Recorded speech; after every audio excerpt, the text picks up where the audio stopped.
जय हिंद। फिर से आप सभी का स्वागत है आपके अपने इस यूट्यूब चैनल नियम जी अकेडमी में। डियर स्टूडेंट्स, जैसा कि हम लोग कक्षा 10th क्लास के गणित विषय से त्रिकोणमिति चैप्टर के प्रश्नावली 1B के 1 नंबर से लेकर हम लोग 14 नंबर क्वेश्चन को अच्छे समझ कर सोल्व कर चुके थे।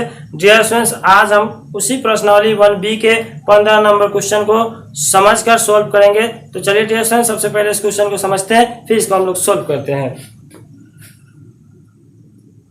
जैसे 15 नंबर जो मेरा क्वेश्चन है, ये कहना चाह रहा है निम्नलिखित में कौन सत्य है। ये दोनों क्वेश्चन में से कौन सही है और कौन गलत है, ये हम लोगों को बताना है। इस क्वेश्चन का कहने का अर्थ है कि जो साइन 60 डिग्री का मान होना चाहिए वो 90 डिग्री से बड़ा होना चाहिए, और साइन 60 डिग्री का जो मान होना चाहिए वो साइन 45 डिग्री के मान से ही छोटा होना चाहिए, और ये साइन 45 डिग्री का मान बड़ा होना चाहिए। और इधर कहने का मतलब है साइन 30 का जो मान होना चाहिए वो साइन 45 के मान से बड़ा होना चाहिए। तो आखिर ये क्वेश्चन में कौन बड़ा है? सबसे ये जो सीरियल वाइज दिया हुआ है, क्या वाकई में ये बड़ा है सबसे? ये साइन 90 डिग्री के मान से, साइन 60 डिग्री के मान से, साइन 45 डिग्री के मान से, क्या इस तीनों के मान से ये साइन 30 डिग्री का मान वाकई में क्या बड़ा होता है? इसी को हम लोग आज जानेंगे और प्रूफ करके बताएंगे कि कौन वाकई में सही है, दोनों में से क्वेश्चन में से कौन सही है। तो सबसे पहले हम लोग इन मान को लिख लेते हैं कि साइन 90 का मान, साइन 60 का मान और साइन 45 का मान और साइन 30 का मान होता कितना। मान से ही हम लोग को पता चलेगा कौन छोटा है और कौन बड़ा है। सबसे पहले हम एक चीज यहाँ पे आपको क्लियर कर दे कि सबसे पहले हम लोग इस मान को अगर लिख भी देते हैं तो आपको बड़ा छोटा का पहचान नहीं कर पाइएगा। क्यों नहीं कर पाइएगा? क्योंकि कुछ शब्द जो दिए हुए हैं ये भिन्न में दिया हुआ। तो याद कीजिए, हम आपको भिन्न के बारे में सबसे बड़ा पहचानने का भी नियम बताए हुए हैं। अगर उस वीडियो को नहीं दिए हुए हैं तो जाकर मेरे इस YouTube चैनल पे न्यू एम जी अकेडमी में प्लेलिस्ट में जाकर आप उस वीडियो को देख लीजिए, वहां पे आपको भिन्न वाला मैथ हमने बताया हुआ। तो सबसे पहले आप यहाँ पे देख लीजिए, मान लिखने जा रहे हैं। मान से हम लोग पता करते हैं कैसे होता है, यहाँ भी आप उसी चीज को समझ सकते हैं। सबसे पहले यहाँ दे रहा है साइन 90 डिग्री। साइन 90 का मान कितना है? 1 है। आप अगर यहाँ पे हल करिएगा तो साइन 90 का मान 1 दिया हुआ है तो 1 लिख दीजिए। फिर उसके बाद में ग्रेटर देन दीजिए, 1 से बड़ा होना चाहिए साइन 60 का मान। साइन 60 में देखिए √3/2 दिया हुआ, √3/2 दिया हुआ। फिर इससे बड़ा साइन 45। साइन 45 का जो मान है 1/√2 है, यहाँ पे 1/√2 दिया हुआ। फिर उसके बाद में साइन जो 30 का मान होना चाहिए, साइन 30 का मान कितना है? 1/2।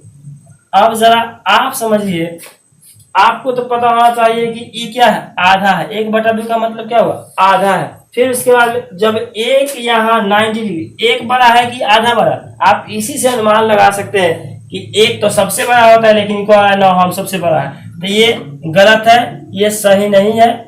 ये क्या है? क्वेश्चन यहाँ पे आप इसी दोनों से तो पता चल गया आपको क्या है कि एक बड़ा है। 1/2 आधा का मतलब क्या हुआ? 1 kg बड़ा होता है कि आधा kg? जो आप स्पष्ट रूप से बोल सकते हैं सर ये तो 1 kg बड़ा होता है, क्योंकि उसका वेट ज्यादा होता है। 1000 ग्राम का 1 kg होता है। इसीलिए आप यहाँ पे स्पष्ट रूप से पहचान पाए कि ये झूठ बोल रहा है, अर्थात ये गलत है। 1 नंबर क्वेश्चन मेरा सही नहीं है। ठीक है, ये मेरा हो गया। 1 नंबर क्वेश्चन को आप अच्छे से समझ पाएंगे। दूसरा नंबर जो मेरा क्वेश्चन है इसे भी समझ लीजिए। ये क्वेश्चन कहना चाह रहा है cos 90 का जो मान होगा cos 60 के मान से cos 90 का मान छोटा होगा, और cos जो 60 का मान होगा cos 90 के मान से बड़ा होगा। फिर cos 60 का मान जो होगा वो cos 45 के मान से छोटा होगा, और cos 45 का मान cos 60 के मान से बड़ा होगा। फिर cos 45 का मान जो होगा cos 30 के मान से छोटा होगा, और cos 30 का जो मान होगा cos 45 के मान से बड़ा होगा। तभी ये क्वेश्चन मेरा सही होगा, अन्यथा दोनों क्वेश्चन क्या होगा? गलत होगा। दोनों तो गलत नहीं हो सकता, क्योंकि यहाँ पे कौन सत्य है दोनों क्वेश्चन में से, निम्न में से कौन सा सत्य है? दोनों में डिसीजन करना था ऊपर वाला, तो आपको गलती हुई है। तो जाहिर है कि दूसरा नंबर मेरा सही होगा ही, क्योंकि ऑप्शन भी तो 2 ही को है ना। इसीलिए यहाँ पे आप सबसे पहले मान लिख लीजिए cos 90। cos 90 का मान कितना है? cos 90 कितना है? 0 है। तो यहाँ पे हम लोग 0 दे सकते हैं हल करके। यहाँ आप लिख सकते हैं cos 90 का मान कितना है? 0 ग्रेटर। अब यहाँ पे देख सकते हैं 0 के बाद में लेस देन जो cos 60 का मान, cos 60 कितना है? 1/2 है। देखिए कितना अच्छा क्रम से चल रहा है। पहले 0 आया, फिर आधा आया, फिर अब उसके बाद में देखिए क्या आएगा, इससे थोड़ा सा बड़ा आएगा। cos 45 का मान 1/√2 है, तो 1/√2 लिख दीजिए। फिर उसके बाद में cos 30 का मान, cos 30 का मान देखिए यहाँ पे क्या दे रहा है, cos 30 का मान दे रहा है √3/2 दिया जा रहा है। सबसे पहले आप इस क्वेश्चन में देखिए, पहले 0 लेवल उठाया, फिर आधा, फिर उससे थोड़ा बड़ा, फिर उससे थोड़ा बड़ा, तो ये क्रम बाई क्रम सजते जा रहा है। 0 तो वाकई में 0 छोटा होता है 1/2 से, मतलब आधा से छोटा ही होता है ना 0। फिर उसके बाद में 1/√2 से ये छोटा होता है, फिर √3/2 से ये वाला भाग क्या होता है, छोटा होता है, √3/2 क्या होता है, बड़ा होता है। तो आप यहाँ पे कह सकते हो कि ये मेरा जो क्वेश्चन है ये क्या है, सही है।